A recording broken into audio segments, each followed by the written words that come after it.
Oke, ketemu lagi ya di video pertemuan ke-13. Nah, di sini di video pertemuan ke-13 nanti kita akan bahas tentang communication skill. Nah, ini communication skill ini sangat penting ya, communication skill. Jadi kita butuh pengetahuan ya. Jadi selain kita pengetahuan secara praktek ya, kita butuh adalah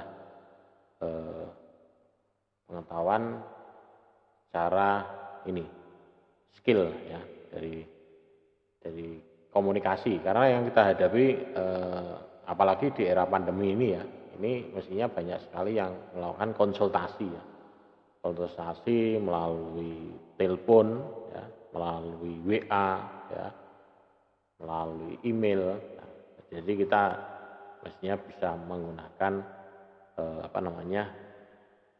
bahasa untuk sebagai pengantar ya. Dalam profesional IT ya, TI ini tujuannya ini ya. Jadi nanti menerapkan keterampilan berkomunikasi. Jadi nanti bisa menjelaskan mengapa keterampilan komunikasi yang baik adalah bagian penting dari pekerjaan IT. Kemudian masalah etika juga ya, dan hukum dalam industri ya, hukum dalam industri terutama di bidang ini IT ya, diharapkan pada masalah hukum dan etika yang muncul pada IT. Kemudian teknisi ya, call center ya, teknisi pusat panggilan call center. Jadi kalau misalkan coba Anda menelpon call center pasti kan suaranya merdu-merdu ya, bisa menjawab dan menjelaskan dengan enak gitu ya, gitu. Jadi bagian call center. Oke, yang pertama adalah keterampilan komunikasi dan profesional IT. Jadi dalam komunikasi di sini ya, ini membangun ya keterampilan komunikasi yang baik. Jadi yang biasanya pertama ini adalah mendengarkan ya pelanggan untuk mempelajari detail permasalahannya. Jadi misalkan kita sebagai teknisi komputer ya, ini tidak hanya memperbaiki komputer tapi juga berinteraksi dengan orang. Jadi dalam faktanya dalam hal pemecahan masalah ya, komunikasi ini sangat penting ya dengan pelanggan. Jadi bagaimana cara mengetahui permasalahannya. Jadi kita harus mendengarkan sebagai pendengar yang baik. Kemudian bicara langsung dengan pelanggan. Jadi bicara langsung dengan pelanggan ya. Ya, bisa juga mengumpulkan informasi ya, menampilkan diri Anda secara profesional ya. Walaupun kita itu tidak paham, tapi karena kelihatan profesional jadi seolah-olah kita itu adalah pinter gitu ya. Kemudian mengendalikan emosi. Mengendalikan emosi ini kalau misalkan kita wis kesel ditanyai gini-gini, pertanyaannya sama-sama semua. Nah ini. Ya toh, kalau yang tanya kan ya samanya itu aja itu. Ya kita harus bisa mengendalikan emosi. Ya. Dan komunikasi ini sangat penting ya. Jadi komunikasi ini sangat penting. Ya. Profesional. Jadi misalkan bisa kita pikirkan ya. Misalkan Anda itu memanggil petugas perbaikan untuk memperbaiki sesuatu. Misalkan, ya. Apakah Anda terasa darurat ya, bagi Anda? Jadi apakah Anda menghargai jika petugas itu bersimpati dan responsif? Mungkin Anda akan memiliki pengalaman buruk ya dengan misalkan petugas teknisi. Apakah mungkin Anda menelpon orang yang sama untuk memperbaiki masalah lagi? Ya, gitu. Apakah permasalahan itu akan selesai? Nah, gitu. Jadi keterampilan komunikasi yang meningkatkan keterampilan pemecahan masalah teknis juga. Jadi kedua keahlian ini membutuhkan waktu dan pengalaman untuk berkembang. Ya, karena kadang orang mudeng ya, tapi cara menyampaikannya dia tidak paham. salah sehingga orang tersebut menjadi tersinggung. Nah, itu juga sama. Orang itu tidak paham tentang cara memperbaiki komputer, tapi begitu dia menjelaskan langkah-langkahnya, teknisnya secara teori, menjadikan orang itu menjadi paham. Nah, itu juga bisa juga. Tapi lebih baik dituntut dia juga menguasai tekniknya dan dia juga menguasai tentang komunikasinya. Sehingga istilahnya klop istilahnya. Nah, ini bekerja dengan pelanggan nih. Tentukan masalah dengan pelanggan nih. Jadi masalahnya apa sih? Jadi kita dengarkan secara aktif masalah pelanggan. Jangan ganggu, biarkan dia menyelesaikan dulu. Ya. Pahami masalahnya, dan ini bisa berlaku untuk semuanya. Permasalahan apapun ya, kita dengarkan. Jadi jangan kita timpali ya. Ini. Jadi klarifikasi ya, pahami masalahnya dan mintalah klarifikasi sepenuhnya. Jadi ya pokoknya dengar gesek gitu. Ya. Keluhannya apa, dengarkan. Kemudian tunjukkan perilaku profesional dari pelaku pelanggan dengan hormat dan perhatian. Jadi jangan istilahnya kita mendengarkan ini ya, mendengarkan tapi sambil mainan handphone. Nah, itu berarti kan tidak profesional. Ya, ini. Jadi dia ngomong ya kita mainan handphone aja gitu ya. Ya, jadi apa namanya? Ini kita harus ini berlaku profesional. Kemudian ketahui prosedur yang tepat untuk menahan pelanggan atau mentransfer, misalkan ini dia by phone ya. Jadi kalau misalkan kita tidak bisa menyelesaikan ya, karena kalau kita menyelesaikan permasalahan by phone ya itu agak ribet ya. Begitu sekali putus sudah image kita akan jelek. Kita akan memperbaiki tidak bisa karena kita tidak tahu nomor telepon si pelanggan. Ya, ini. Kecuali kalau datang, nah, mungkin masih bisa ya.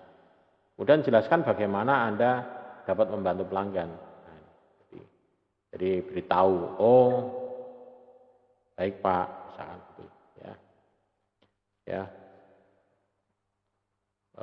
terima kasih. Nah, gitu, ya. Jadi fokus ya, jaga agar komunikasi tetap fokus pada masalah pelanggan, pahami cara menangani. Ya. Nah, kemudian kalau perlu menggunakan etiket ya, praktekkan etiket ya, berkomunikasi secara online. Nah, ini. Ya, jadi prosesnya misalkan, oh Pak silahkan, Bapak bisa tuliskan keluhannya ada di sini. Nah, jadi bisa seperti itu. Bisa dituliskan permasalahannya ada di sini, bisa dituliskan keluhannya di sini ini. Jadi bisa seperti itu ya. Ya. Kemudian manajemen waktu dan stres, prioritaskan aktivitas Anda dengan mengikuti kebijakan bisnis. Kemudian tenangkan diri Anda di antara panggilan pelanggan. Kemudian sesuaikan tempat kerja Anda untuk membantu Anda melakukan pekerjaan Anda. Jadi manajemen waktu. Nah, ini. Jadi manajemen waktu ini sangat penting sekali ya. Kita mesti bisa mengontrol waktu dan mengontrol emosi. Karena yang kita hadapi adalah orang-orang yang butuh butuh penyelesaian. Mereka yang punya masalah dengan komputer, dengan peralatan mereka. Nah itu. Ya, jadi kita juga harus menanggapinya dengan dingin, ya, jangan stres ya, jangan emosi. Karena kita sudah menghadapi orang-orang yang emosi, setengah emosi lah gitu. Jadi apalagi orang yang jengkel itu ya. Kemudian amati SLA, ya, ini. Jadi kartu garansinya, ya, garansinya. Apakah masih berlaku atau sudah tidak ya? Ini. Jadi garansinya gimana? Ini garansinya, oh maaf Pak, ini garansinya sudah tidak habis. Jadi diutarakan di situ ya, perjanjiannya. Kalau misalnya garansinya sudah tidak aktif, maka diutarakan risikonya apa kalau misalkan ada kerusakan kayak gini. Kemudian nanti sampai ke dengan biayanya. Jadi jangan sampai nanti, oh ini sudah ada garansi tapi diem aja. kemudian tahu-tahu ada tagihan, baru diutarakan, oh ini sudah tidak garansi di akhir, Pak. Nah, nanti yang jadi adalah seolah dikatakan menjebak gitu ya. Jadi utarakan, oh ini sudah tidak garansi Pak, maaf. Jadi kalau ini nanti ada kerusakan, ada kemungkinan timbul biaya, nah, misalkan seperti itu. Atau ini nanti akan ada kena biaya servis, nah, dicek dulu Pak, biaya servisnya berapa. Kemudian nanti kalau kerusakan ya nanti diinformasikan dulu kerusakannya apa, biayanya berapa, nah itu biasanya seperti itu. Ya. Jadi SLA mendefinisikan kesepakatan antara pihak yang berkepentingan di sini. Jadi kita harus bisa membaca ini. Kemudian saat berurusan dengan pelanggan, Anda juga perlu mengamati konten SLA-nya apa. Manajemen menentukan pengecualinya apa. Misalkan kebakar, kesalahan penggunaan. Jadi ini garansinya misalkan masih garansi. Tapi kerusakannya karena akibat pengecualian yang ada di sini, ya berarti garansinya tetap hilang. Gitu. Misalkan, Pak ini kok ada bekas tumpahan kopi ya, sehingga menyebabkan konsleting. Nah, berarti ini walaupun ini masih garansi, tapi karena kesalahan seperti ini menjadikan tidak garansi. Nah, gitu. Jadi ada seperti itu juga. Ya. Kemudian mengikuti kebijakan bisnis ini, menangani panggilan pelanggan, aktivitas call center, penjaminan kepuasan pelanggan. Jadi kebijakan bisnisnya seperti apa? Ya, aktivitas call center. Ya, jadi. Kemudian masalah etika dan hukum dalam industrinya, ini etika. Ini hormati pelanggan Anda, ya, peralatan dan kekayaan intelektual mereka. Ya, karena kita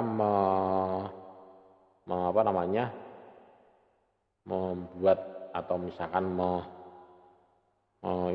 menservis komputer itu kan berarti kan kita akan membedah komputer mereka, ya berarti membuka isinya komputer,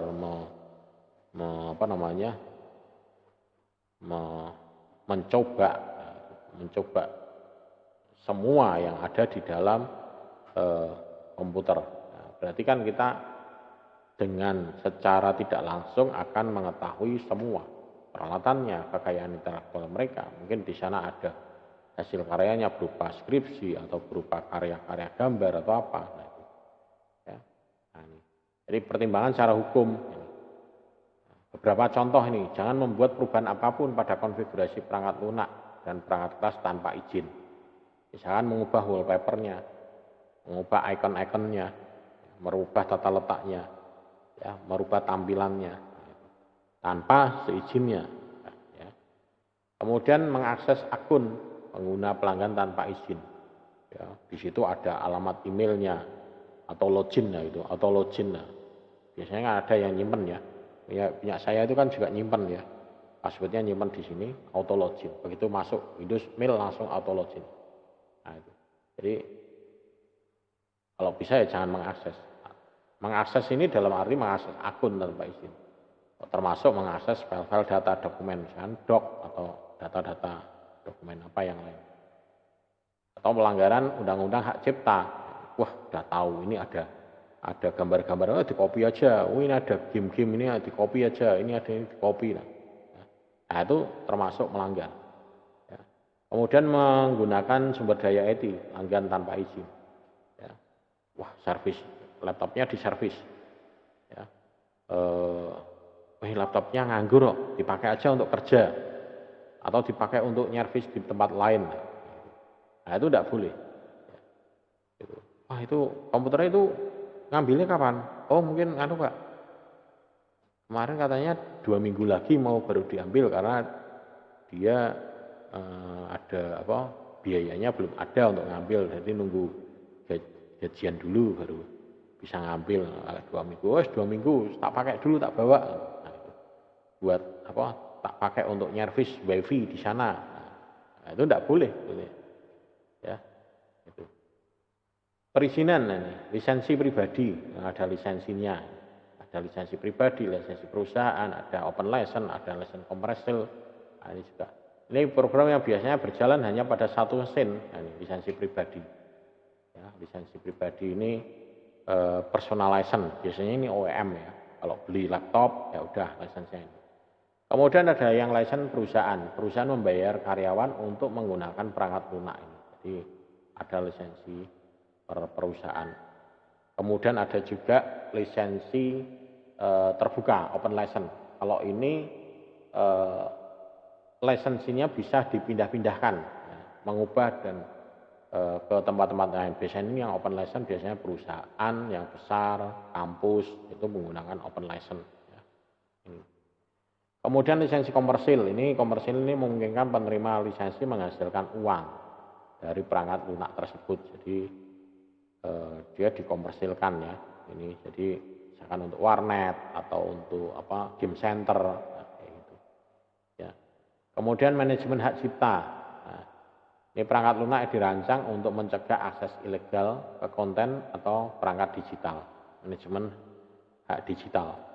Ini juga perlu jadi izin-izin yang ini harus dipahami. Kemudian ada juga komputer forensik. Ini pengumpulan dan analisa data dari komputer ke perangkat terkait. Ini yang sudah pernah ada ini yang sekarang itu dilengkapi itu adalah bagian forensik. Ya. Jadi kalau misalkan ada ini pemalsuan data ataupun kecurangan, terutama ini orang-orang pajak ini biasanya udah punya ini perangkat forensik untuk ngambil data tanpa harus merusak sistemnya. Ya, bisa. Ini ada dua jenis yang data yang dikumpulkan dengan forensik komputer ini. Jadi data persisten biasanya tersimpan dalam drive yang diawetkan dalam komputer yang dimatikan.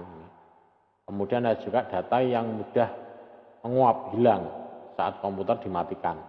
Jadi data ini mencakup data perjalanan yang tersimpan sementara di memori, cache atau register.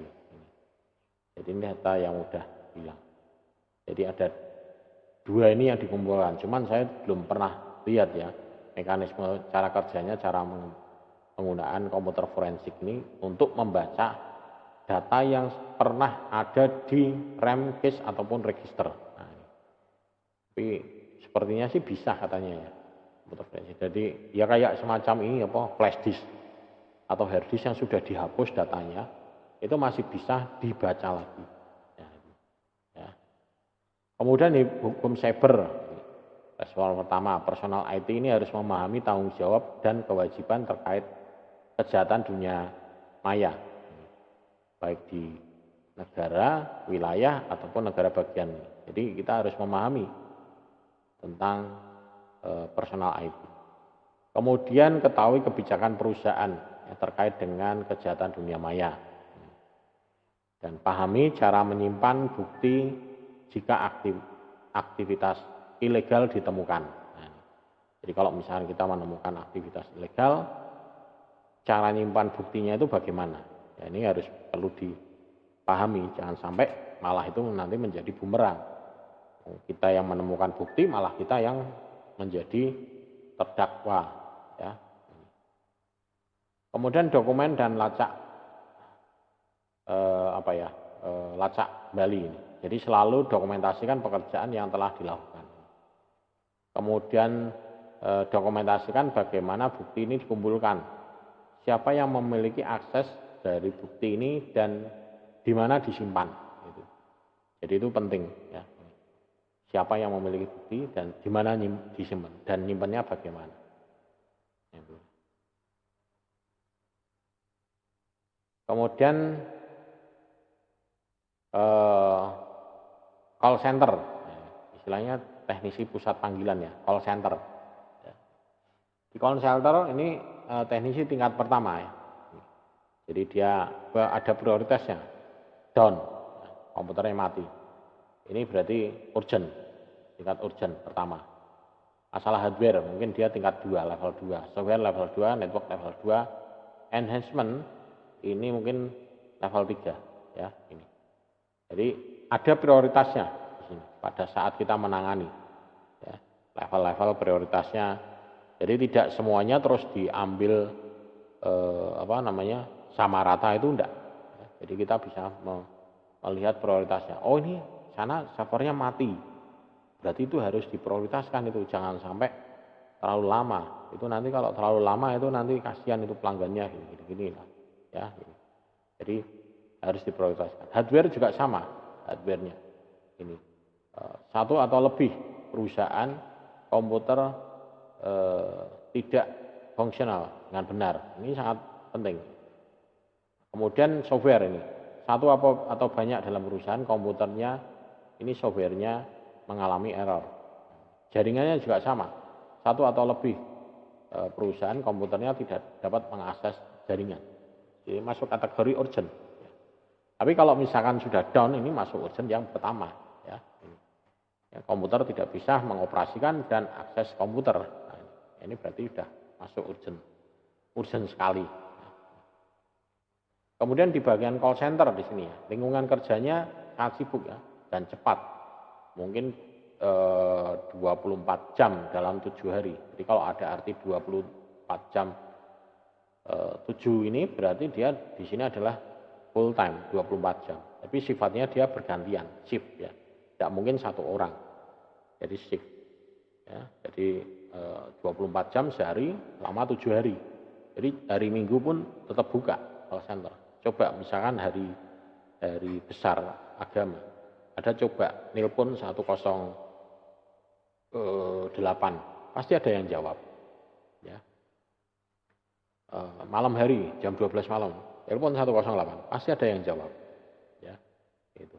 Apalagi panggilan 911 ya, 911. Kalau di Indonesia berarti berapa ya? Benar ya, 911 ya. Nah, itu pasti yang jawab. Ada. Kalau tidak ada yang jawab, ya pemadam kebakaran, nah itu lagi. Polisian, keamanan, itu pasti 24 jam sama 7 hari. Ini bisa internal atau layanan untuk pelanggan luar juga. Ya, dan memiliki kebijakan bisnis tentang prioritas panggilan. Menggunakan perangkat lunak pendukung untuk mengelola fungsi pekerjaan. Kemudian teknis dan tingkat pengalamannya berbeda. Ini jadi pesan teknis dan tingkat pengalaman berbeda-beda. Ya. Kemudian di bagian call center ini ada level-levelnya. Teknisi level 1, level 2, nanti ada level 3. Nah, jadi teknisi level 1 ini biasanya hanya mengumpulkan informasi terkait dari pelanggan, ya, misalkan menyelesaikan masalah sederhana, tingkat perintah kerja yang sederhana, ya, dan pernyataan apa yang harus dilakukan oleh teknisi tingkat 1. Nah, kalau misalnya dari level 1 ini tidak bisa, maka nanti dia dilempar ke level yang kedua. Ini memungkinkan kemampuan perangkat lunak jauh yang kompleks ya ini. Dan ini level 2 ini biasanya menelpon kembali untuk mengajukan pertanyaan tambahan ya, atau tentang teknologinya dan kesepakatan dengan perintah kerja yang meningkat ini. Jadi ada levelnya, yang level 1, level 2 ya. Nah, tergantung dari jenis call centernya. Kalau misalnya call center cuma hanya aduan pelanggan misalkan 108 ya tidak butuh itu ya level 1, level 2. Paling biasanya itu di situ call center itu dia dihadapkan dengan mesin komputer, dia di situ nyari. Misalkan ada pertanyaan gini, ya udah dicari kata kuncinya ini apa. Oh, nanti solusinya adalah ini makanya. Kayak misalnya gangguan internet, coba Pak dicek. Ya. Walaupun itu sudah kita lakukan, tapi prosedur dasar tetap harus kita lalui. Coba Pak dicek load powernya sudah terpasang belum, coba dimatikan, cabut, nyalakan, normal enggak. Langkah-langkah seperti itu tetap. Ya. Memang kadang kita kalau pas itu gitu. Coba Pak dicek, Bapak berada dekat dengan pesawatnya atau tidak. Nah, yang repot lagi adalah kalau kita nelponnya sekarang pakainya kan teleponnya kan VoIP ya, lewat modem ya, internet. Begitu modemnya mati kan teleponnya juga ikut mati ya. Nah, itu. Karena teleponnya kan masuk di modemnya. Ya, saya pernah gitu. Ini internetnya tidak bisa tapi telepon bisa gitu. Iya, coba Pak dimatikan modemnya kemudian dinyalakan lagi ya. Saya bilang, Bapak kalau ini modemnya dimatikan teleponnya mati nih nanti tak gitu. Terus Iya Pak, enggak apa-apa, coba nanti telepon lagi. Telepon lagi nanti terus yang angkat orang lain lagi lah. Ya, nah, ya nanti diutarakan lagi Pak, gini-gini masalahnya lah. Kayak gitu. Jadi ya agak kurangan kadang ya, kurang pas jawabannya. Ya, gitu.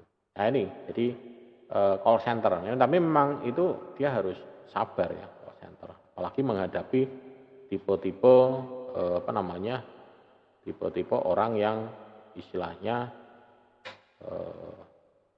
menjawab atau istilahnya kan ada jenis-jenis tipe apa, tipe pelanggan ya. Ada yang pemarah, ada yang dia itu hanya mencari informasi, ya, ada yang cerewet, ya, kasar, ya, kemudian ada yang pemarah, ada yang hanya pelanggan yang berpengalaman, ada pelanggan yang tidak berpengalaman. Nah, itu juga kita harus apa namanya, hati-hati juga ya ini. Pelanggannya cerewet, ya, mendiskusikan segala sesuatu masalah ya saat melapor, dan pelanggan sering menggunakan panggilan telepon untuk kesempatan dan bersosialisasi. Sulit membuat pelanggan bicara ya, fokus pada masalahnya itu. Cerewet, ngomong terus. Kemudian yang kasar, pelanggan kasar, mengeluarkan selama panggilan di telepon ini sering membuat komentar negatif tentang produk, layanan, teknisi. Kemudian jenis pelanggan ini terkadang juga kasar dan tidak kooperatif. Nah itu kita menghadapi hal-hal itu juga, yang pemarah juga ada. Nah yang bahaya adalah ini, yang berpengalaman, berpengetahuan lah. Gitu. Jadi dia istilahnya nebak, wah ini teknisinya bodoh gitu, ora mudeng iki lah kayak gitu, ya. Gitu. Jadi dia hanya nebak-nebak gitu dok. Ini. Kemudian habis itu ada yang tidak berpengalaman. Nah, kalau yang tidak berpengalaman susah mengarahkan ya. Pak, coba Pak, itu tombol ini. Yang mana ya? Bingung, jengkel dewi ya, kadang itu. Ya. Oke, ini ringkasannya. Jadi untuk yang video kali ini mungkin nanti di sini ada tugas ya. Ada tugas ya. Tugasnya adalah nanti Anda coba apa namanya? Buat ya. Ini tugasnya adalah Anda rangkum ya. Rangkum Undang-Undang ITE ya. Ya, ini. Jadi rangkum Undang-Undang ITE. Jadi kita bisa merangkum, Anda coba rangkum Undang-Undang ITE, cari di internet ya. Kemudian Anda rangkum ya ini. Nah, ini. Jadi Anda rangkum Undang-Undang ITE. Ya, Undang-Undang ITE itu isinya apa saja sih? Anda coba ya. Ya, bila perlu Anda coba cari, download, ya, dibaca, kemudian ditulis ulang ya gitu. Tentang Undang-Undang ITE yang terkait dengan ini pelajaran ini ya itu. Jadi tentang hak cipta, terus ada kekayaan intelektual, segala macam ya. Nah, itu. Coba tugasnya adalah ini ya. Nanti Anda rangkum ya. Saya kalau mau ngerangkum kayak gini tuh saya tidak mau diketik ya. Kalau diketik Anda mainnya nanti copy paste. Anda tulis tangan ya. Ya, jadi nanti di sini nanti Anda tulis tangan ya. Jadi nanti di sini ditulis tangan hasilnya. Ini ditulis ya. Ditulis di kertas bergaris. Nah, kemudian difoto ya. Difoto, nah, lalu dikirim di classroom. Ya, di bagian tugas ya. Nah, di bagian tugas ya. Jadi Anda kirim di bagian tugas, nanti di situ sudah tersedia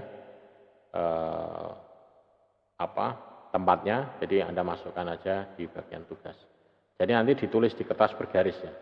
Tujuannya kertas bergaris supaya tulisannya tidak naik turun ya, supaya saya juga mudah baca. Sehingga tulisannya tidak naik turun. Kalau tulisannya naik turun nanti kan bingung, narik ini turun. Tulisannya dari kecil ke besar atau tulisannya besar menjadi kecil lah gitu. Ya. sehingga nanti jadi kayak gelombang gitu ya. Nah, jadi ini adalah tugasnya merangkum undang-undang ITE ya.